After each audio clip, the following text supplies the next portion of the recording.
नमस्कार, हमारा उत्तराखंड देख रहे हैं आप। मैं हूं आपके साथ भावना त्रिपाठी।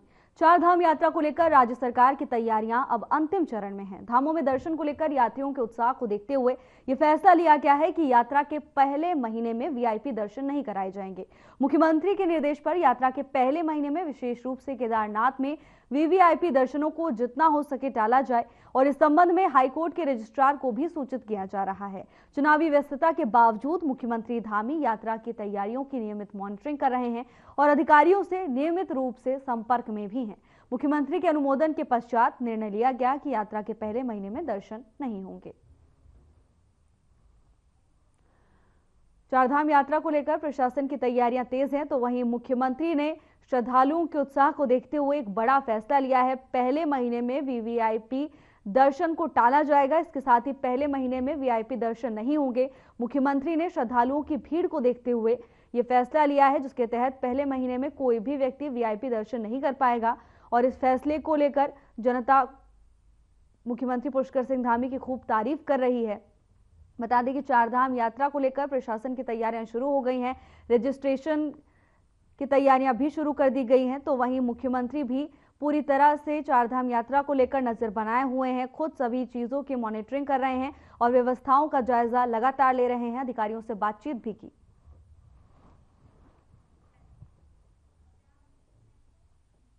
उत्तर प्रदेश में फाइनेंस कंपनियों के द्वारा गरीब और मजदूर तबकों को बिना गारंटी लोन देने की स्कीम ने सैकड़ों परिवार को जोखिम में डाल दिया है।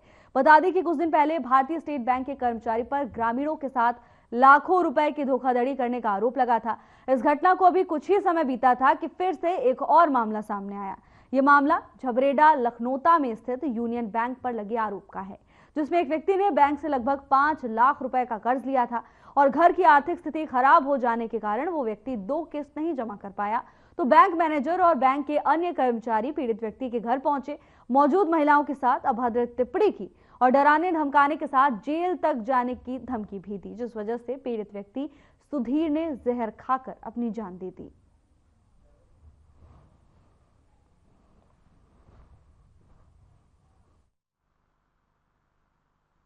यूनियन बैंक ऑफ इंडिया से 5 लाख रुपए का लोन लिया तो कुछ किस्तें सुने उसकी जमा भी की। 2 किस्तें मम्मी की तबीयत खराब होने के कारण टाइम पे जमा नहीं हुई तो घर आने लगे। 2-3 बार कही गए, मेरे सामने गए, घर में आके बदतमीजी करते थे। अगर हम बाहर उठते थे तो घर में आके महिला के साथ बदतमीजी करते थे।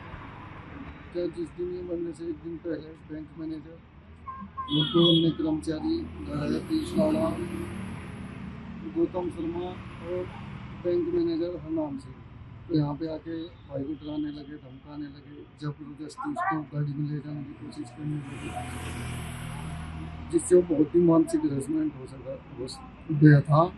उसके बाद उन्होंने बोला कि हमको 10,000 रुपये देंगे।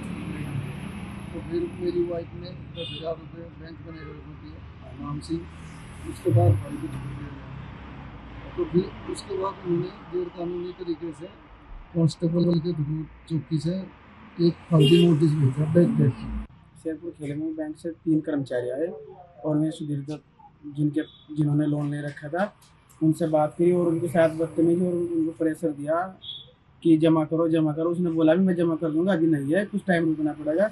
लेकिन उन्होंने किसी तरह से उसे फोर्स किया, ज़बरदस्ती की, इसलिए उसका माइंड उस चीज़ को लेकर और जनवरी का है। 13 जनवरी में शाखा प्रबंधक और उसके 2 अन्य कर्मचारी यहाँ आए जिन्होंने अभद्र भाषा और अमानवीय व्यवहार लड़के के साथ किया।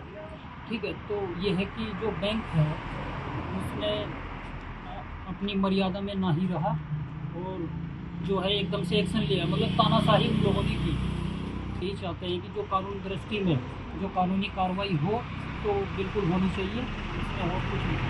ये शाखा शेरपुर खेल लखनौता चौराहे में शाखा है सर। अच्छा सर ये पड़ताड़ी तो है। ये आते हैं अभद्र भाषा का यूज करते हैं, तो इससे ज़्यादा क्या हो सकता है। नमस्कार सभी को, मेरा नाम सुधीर कुमार। मैंने यूनियन बैंक ऑफ इंडिया से शेरपुर खेलमू लखनौता चौराहे से PMEGP लोन लिया है, जिसको मुद्रा लोन बोलते हैं। और जो मैं कदम उठा रहा हूँ उसके जिम्मेदार Piyush Rana, Union Bank of India Sherpur खेलमू।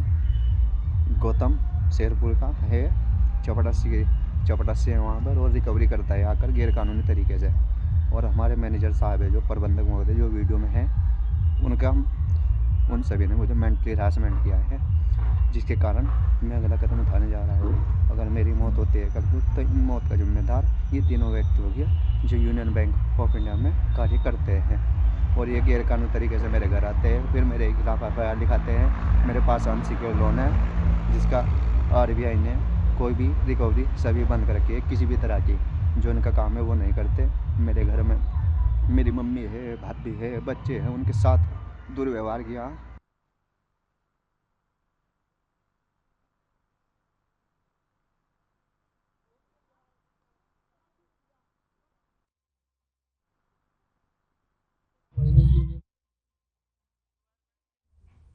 Champawat जिले के टनकपुर में 38वें राष्ट्रीय खेल आयोजन के अंतर्गत बूम क्षेत्र में चल रही राष्ट्रीय डेमो प्रतियोगिता में दूसरा दिन भी कर्नाटक टीम के नाम रहा।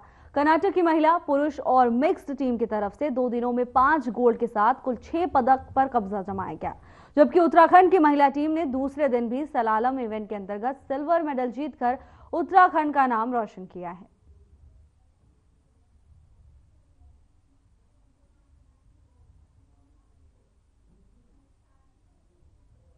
उसमें 5 गोल्ड और 1 ब्रॉन्ज मेडल अभी तक मिला था। उसमें अच्छा मूवमेंट पानी का अच्छा वेस्ट भी मिल रहा था, अच्छा एक्सपीरियंस है बच्चों लोग भी।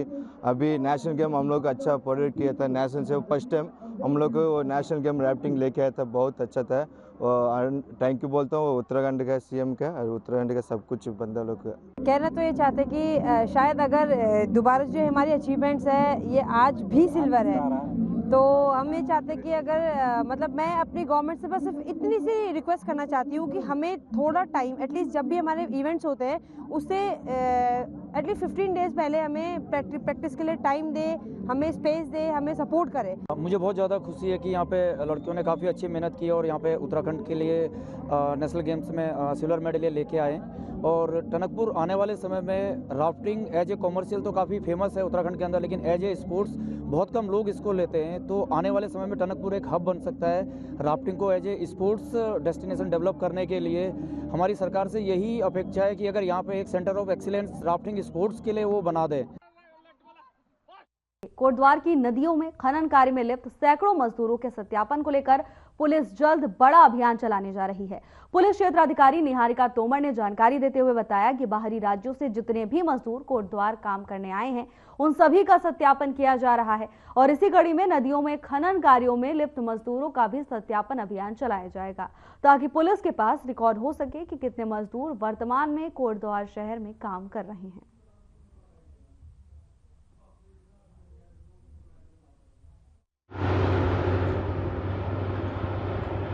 बिल्कुल, जैसे कि सभी को ही पता है कि हमारे यहाँ पे जितने भी बाहर से जो भी लेबर क्लास आ रही है, पुलिस द्वारा उनका रेगुलर बेसिस पे सत्यापन किया जा रहा है। और कोटद्वार पुलिस ये मेक श्योर करेगी कि अभी तक हमारे यहाँ पे जो भी सब्ज़ी वाले विक्रेता हों या जो भी लेबर क्लास हो, जो भी आए हैं उनका रेगुलर बेसिस पे हम लोग सत्यापन का अभियान चलाएँ। और SDM साहब और हम लोग मिलके इसके हम लोग उसको सफल बनाने के लिए टाइम पर हम लोग चेकिंग और वैसे अपना जो हम लोगों के द्वारा आकस्मिक चेकिंग है वो भी करेंगे, और सत्यापन की जो भी प्रक्रिया है वो निरंतर जारी रहेगी।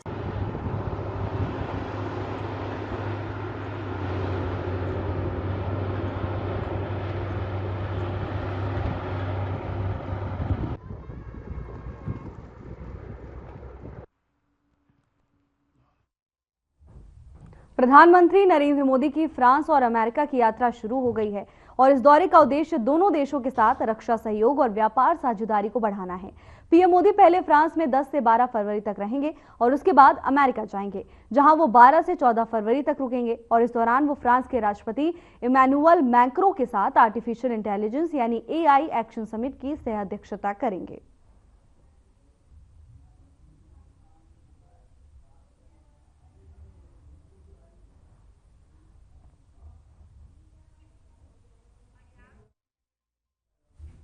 संसद में जारी बजट सत्र के 8वें दिन यानी 11 फरवरी को वित्त मंत्री निर्मला सीतारमण बजट पर चर्चा का जवाब देंगी। निर्मला सीतारमण शाम 5 बजे लोकसभा में जवाब देंगी। संसद में न्यू टैक्स बिल भी पेश हो सकता है। बता दें कि वित्त मंत्री निर्मला सीतारमण ने 1 फरवरी को पेश किए गए बजट 2025 में नए इनकम टैक्स बिल को लाने का ऐलान किया था। हाल ही में 7 फरवरी को वित्त मंत्री ने ऐलान किया था कि नया बिल चालू सत्र में ही संसद में पेश होगा। पहले ही इस बिल को केंद्रीय मंत्रिमंडल की मंजूरी मिल चुकी है। बता दें कि संसद में चालू बजट सत्र का पहला चरण 13 फरवरी को खत्म होने वाला है। गौरतलब है कि देश में नया इनकम टैक्स अधिनियम 63 साल के बाद लागू होगा और न्यू टैक्स बिल मौजूदा इनकम टैक्स अधिनियम 1961 की जगह लेगा, जो 1 अप्रैल 1962 से ही प्रभावी है। टैक्स बिल की समीक्षा का उद्देश्य इनकम टैक्स से जुड़े कानूनों को सरल बनाना है, ताकि आम टैक्स पेयर्स के लिए ये ज्यादा संक्षिप्त और समझने में आसान हो सके।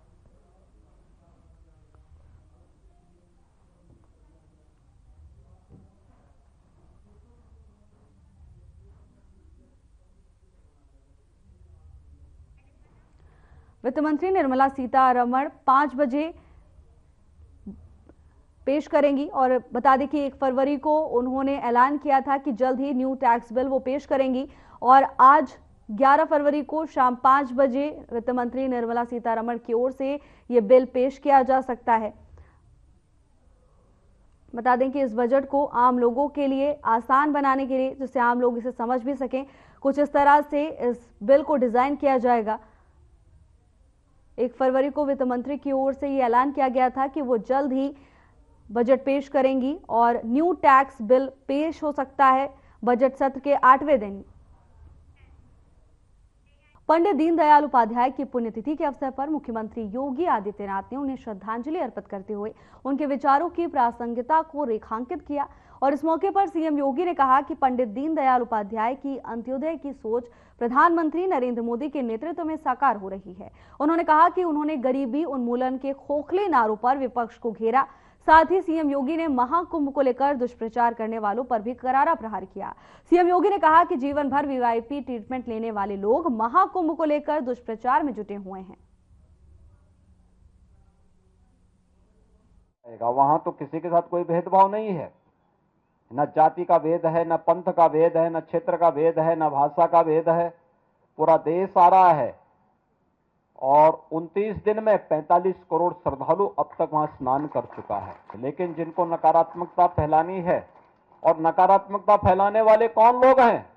ये नकारात्मकता फैलाने वाले वही लोग हैं जिन्होंने जीवन भर वीवीआईपी ट्रीटमेंट लिया है, सरकार की वीवीआईपी सुविधाओं का उपभोग किया है, और किया ही नहीं, आने वाली पीढ़ी के लिए भी एक रास्ता खोलने का प्रयास किया था उन्होंने कि वे तो ले ही ले, लेकिन उनकी आने वाली पीढ़ी भी इस सुविधा का उपभोग करे, जैसे देश उनका बपोती हो। ये वही लोग हैं।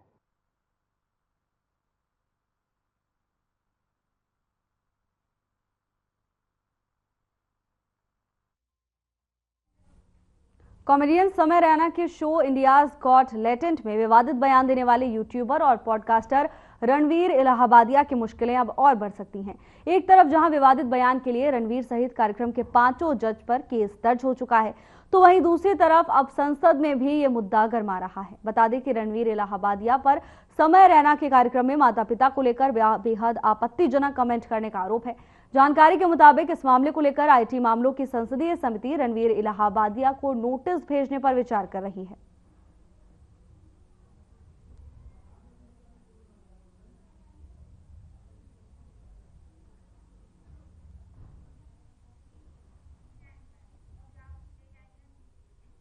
प्रधानमंत्री नरेंद्र मोदी 24 फरवरी को बिहार की धरती से लाखों किसानों से रूबरू होंगे।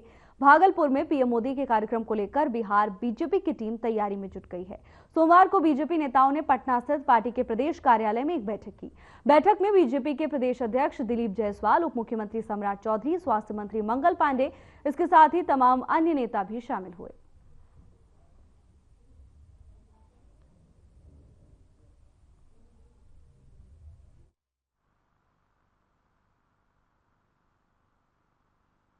देश के यशस्वी प्रधानमंत्री जी 24 तारीख को आ रहे हैं और उसकी तैयारी की बैठक हमारे संगठन के लोग और माननीय मंत्री लोग इसमें लगेंगे। तो 24 तारीख को जो प्रधानमंत्री जी आएंगे और किसान सम्मान समारोह के तौर पर पूरी व्यवस्था, पूरी भारतीय जनता पार्टी, पूरा एनडीए, सब लोग मिलकर आदरणीय प्रधानमंत्री जी का स्वागत करें।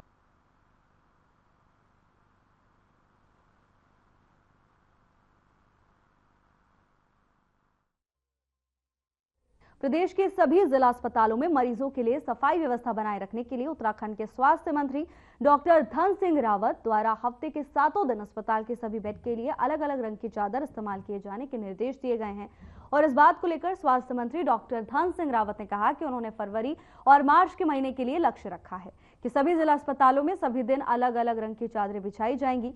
साथ ही उन्होंने कहा कि जिस तरह अस्पतालों में आशाओं के लिए आशा घर बनाए हैं, उसी तरह मरीज के परिजनों के ठहरने के लिए भी एक वैकल्पिक व्यवस्था करने पर काम किया जा रहा है।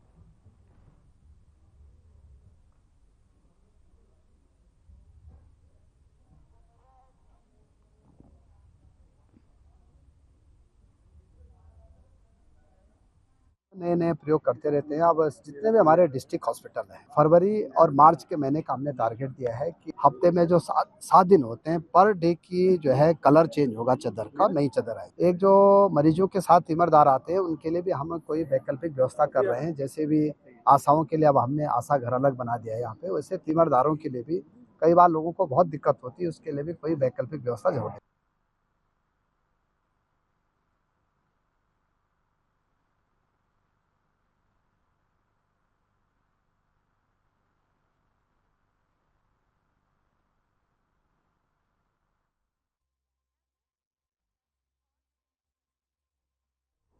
फिलहाल के लिए बस इतना ही। जल्द हाजिर होंगे नई अपडेट्स के साथ। नमस्कार।